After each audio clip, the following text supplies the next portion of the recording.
Letter the 14th.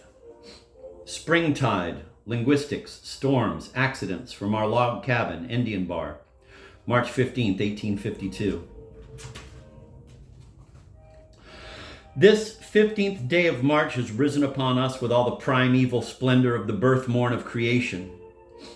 The lovely river, having resumed its crimson border, the so long idle miners being again busily at work, glides by, laughing gaily, leaping and clapping its glad waves joyfully in the golden sunlight.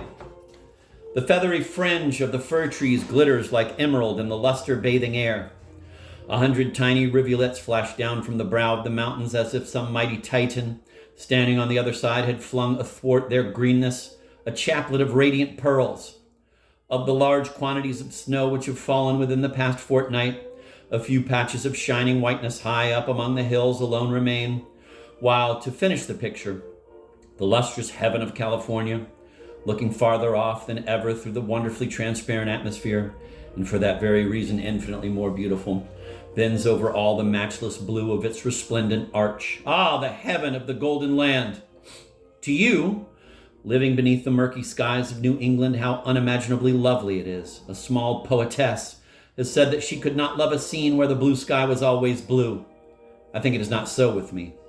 I am sure I never weary of the succession of rainless months, nor of the azure dome, day after day so mistless, which bends above this favored country. Between each stroke of the pen I stop to glance at that splendor, whose sameness never fails, but now a flock of ring-doves break for a moment with dots of purple its monotonous beauty, and the carol of a tiny bird, the first of the season, though I cannot see the darling, fills the joyful air with its matin song. All along the side of the hill behind the bar and on the ladder also glance spots of azure and crimson in the forms of blue and red-shirted miners bending steadily over pickaxe and shovel, reminding one involuntarily of the muck gatherer in the Pilgrim's Progress. But no, that is an unjust association of ideas, for many of these men are toiling thus wearily for laughing-lipped children, calm-browed wives, or saintly mothers gathering around the household hearth in some faraway country. Even among the few now remaining on the river, there are wanderers from the whole broad earth, and oh, what a world of poetic recollection is suggested by their living presence. From happiest homes in such luxuriant lands has the golden magnet drawn its victims. From those palm-girdled isles of the Pacific, which Melville's gifted pen has consecrated to such beautiful romance. From Indies, blazing through the dim past with funeral pyres, upon whose perfumed flame ascended to God the chaste souls of her devoted wives. From the grape-crowned Bacchus, from the grand old woods of classic Greece, haunted by nymph and satyr, naiad and grace, grape-crowned Bacchus and beauty-zoned Venus, from the polished heart of artificial Europe, from the breezy backwoods of young America, from the tropical languor of Asian savanna, from every spot shining through the rosy light of beloved old fables, or consecrated by lofty deeds of heroism or devotion, or shrined in our heart of hearts as the sacred home of some great or gifted one, they gather to the golden harvest. You will hear in the same day, almost at the same time, the lofty melody of the Spanish language, the piquant polish of the French, which, though not a musical tongue, is the most useful of them all, the silver, changing clearness of the Italian, the harsh gangle of the German, the hissing precision of the English, the liquid sweetness of the Kanaka, and the sleep-inspiring languor of the East Indian.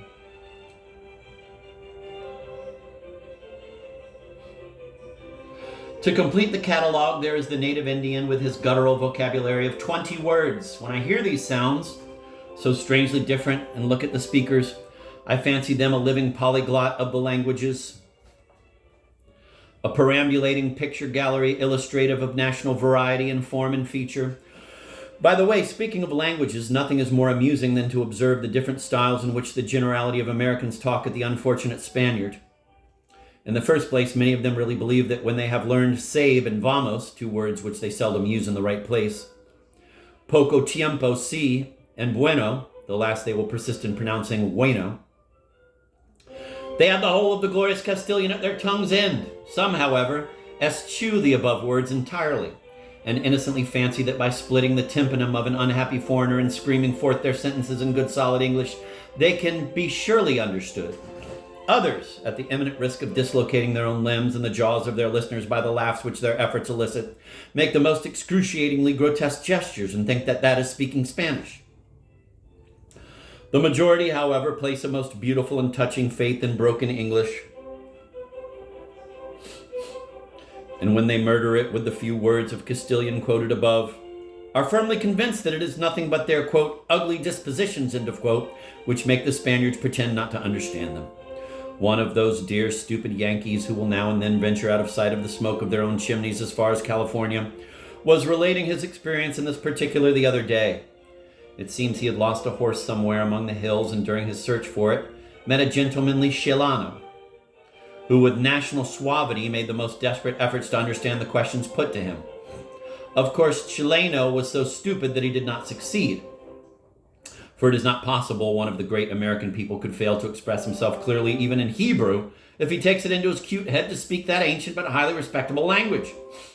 Our Yankee friend, however, would not allow the poor fellow even the excuse of stupidity, but declared that he only, quote, played possum from sheer ugliness, end of quote. Why, he added, in relating the circumstance, quote, the cross old rascal pretended not to understand his own language, though I say as plainly as possible, Señor, sabe mi horso vamos poco tiempo, end of quote, which perhaps you don't know, he proceeded to say in a benevolent desire to enlighten our ignorance and teach us a little Castilian, means, sir, I have lost my horse, have you seen it? I'm ashamed to acknowledge that we did not know the above written Anglo-Spanish meant that. The honest fellow concluded his story by declaring, and it is a common remark with uneducated Americans, with a most self-glorifying air of pity for the Spaniards, they ain't kinder like ye are, folks. Or as that universal aunt somebody used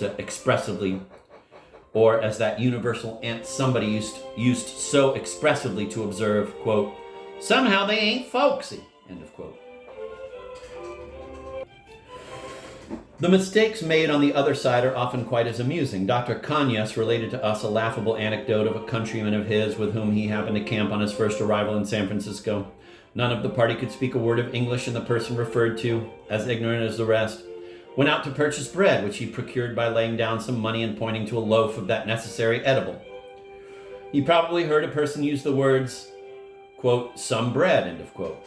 For he rushed home, Cañas said, in a perfect burst of newly acquired wisdom, and informed his friends that he had found out the English for, quote, palm, end of quote, and that when they wished any of that article, they need but enter a bake shop and utter the word sombrero in order to obtain it.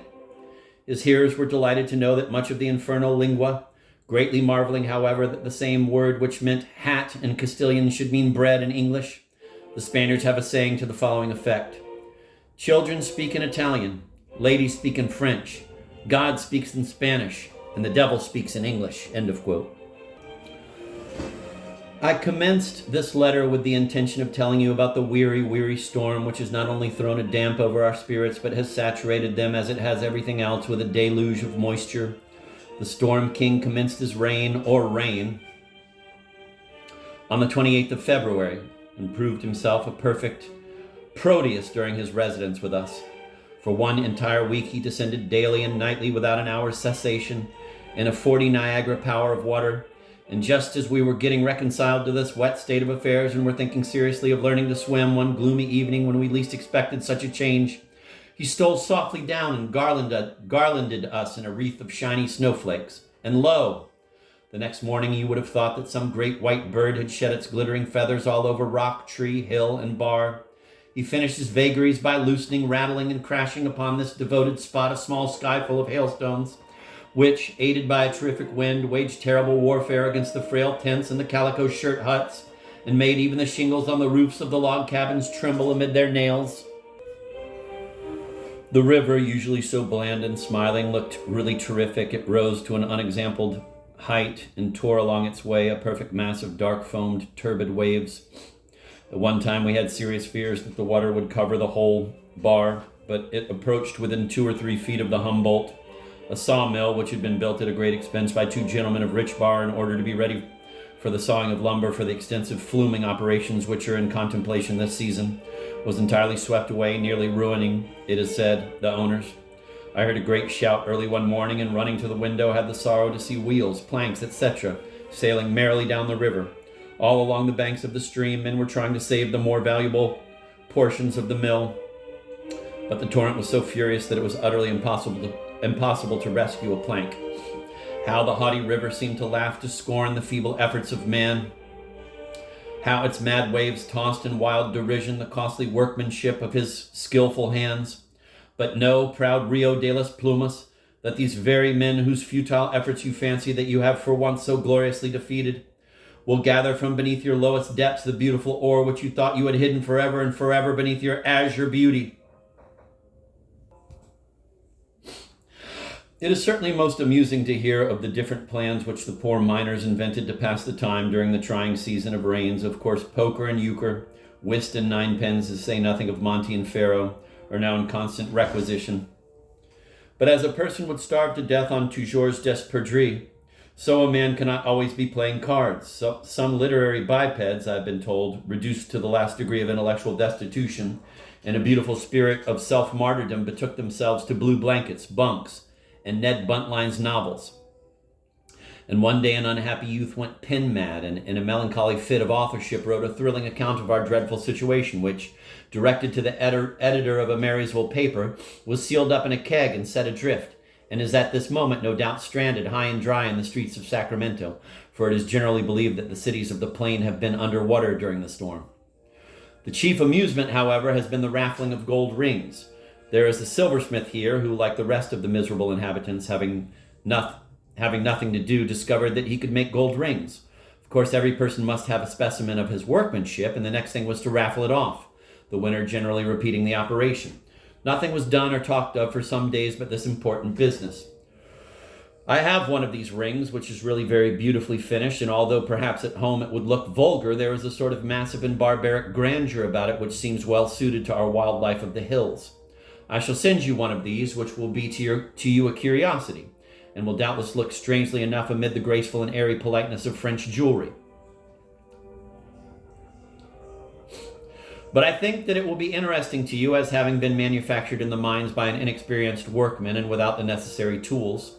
If it is too hideous to be worn upon your slender little finger, you can have it engraved for a seal and attach it as a charm to your watch chain. Last evening, Mr. C showed us a specimen ring which he had just finished.